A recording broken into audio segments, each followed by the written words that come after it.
Ďateľ v sebe ukrýva jedno čarovné písmenko. Pozorne sa pozeraj, dobre počúvaj a zapoj sa. Čaká ťa písmenkové dobrodružstvo. Priprav sa. Ďateľ usilovne pracuje vysoko v korunách stromov.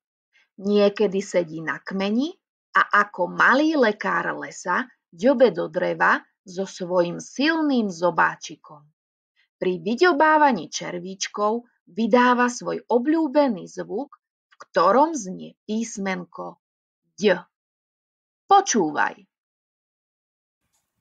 D, D, D, D, D. D, D, D, D, D. D, D, D, D, D.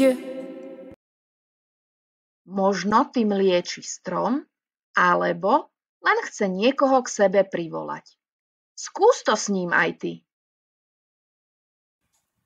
D, D, D, D, D. D, D, D, D, D. D, D, D, D, D.